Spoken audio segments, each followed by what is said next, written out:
And I want to ask Kishwar Desai first about her sense of how Rishi Sunak is likely to fare as Prime Minister of the United Kingdom. Much more interest in Sunak because of his Indian origin, but also he comes in to bat at a time when the pitch is very unfriendly at the Downing Street and the ball is swinging and seaming in all directions.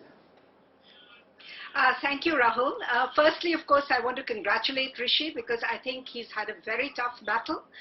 He went through many rounds earlier with Liz Truss, and then he had not won at that time, but then finally his party literally rallied around him, and that's a very big deal for any Indian origin MP or any coloured MP, as they would say, a man of colour, that so many people rallied around him and asked him to step into the void that was left by Liz Truss. So definitely it is a very meaningful day for everybody. But most of his critics in the UK are saying he's unelected, that he's really been chosen by his party MPs. It's not as if the people of Britain have elected a brown man to be their Prime Minister. You know what? He is an elected MP. He is an elected member of parliament. And as you know, it is only amongst the elected member of parliaments that the leader is chosen. And it is every time that the party chooses the leader. It is not that, of course, very often the whole party or the whole election is held under different leaders, but at the same time, when there is an election like this, and it is a constitutional function that has happened, then Rishi has been very rightly elected. So I would say that these are people who are trying to say, call for a general election. This is obviously the job of the opposition to destabilize the government, and naturally they're going to say this. It is also, Rahul, a very difficult time in the UK. You see this everywhere. I have never seen this kind of levels of poverty, this kinds of levels of struggle that people are facing in their day-to-day lives. It does not at times seem like a country which is developed. At times the stories which are coming out in the papers and the media make it sound like a developing nation. But I know that the fundamentals are strong. Rishi is a very smart guy. He comes with this background of having done extremely well as a chancellor, and therefore he has all the experience required to make this, to turn this around and to make UK strong again. And that is what we're all hoping for. Lord Rami Ranger joins us, member of the House of the Lords in the United Kingdom. Lord Ranger, welcome.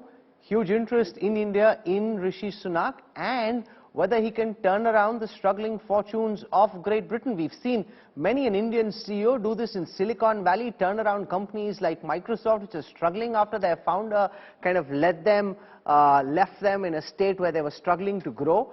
Can Rishi Sunak do the same for the United Kingdom in your view, and if so, why?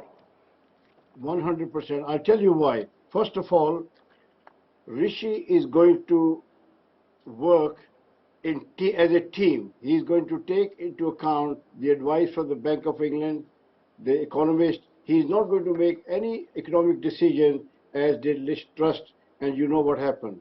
The second one, Rishi is not going to appoint his friends or someone who ticked the right box into his cabinet. He's going to unite the party and attract the talent.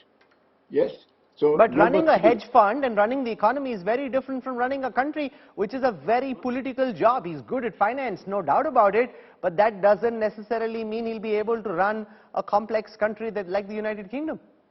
Look, I started businesses in many fields and we changed businesses. Once you can run a shoe shop, you can also run a vegetable shop. It's the philosophy of running a successful business that matters. As a chancellor, your previous caller alluded that as a chancellor, he showed empathy. You know, I hate to point out, but they said the same about Trump when he took over in the United States, saying that he's a successful businessman.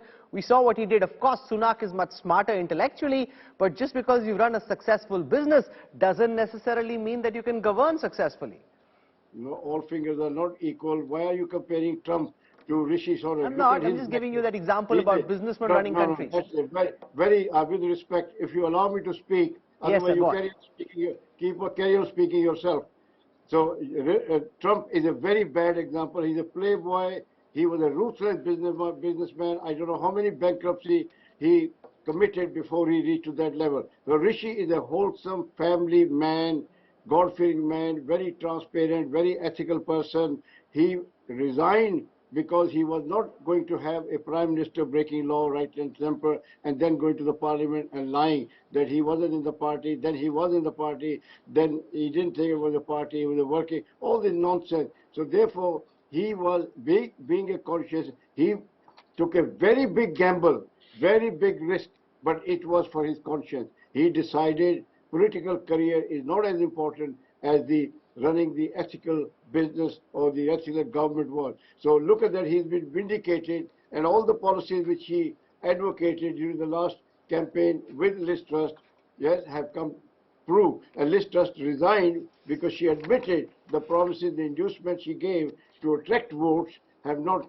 come to fruition. She has not been able to deliver the manifest which she promised. So therefore, Rishi is a pragmatic. As a chancellor, he spent billions of pounds to stabilize the economy. He saved a lot of jobs, he lost sort of small businesses, and the result is, after pandemic, we are not in worse position as many other countries we are.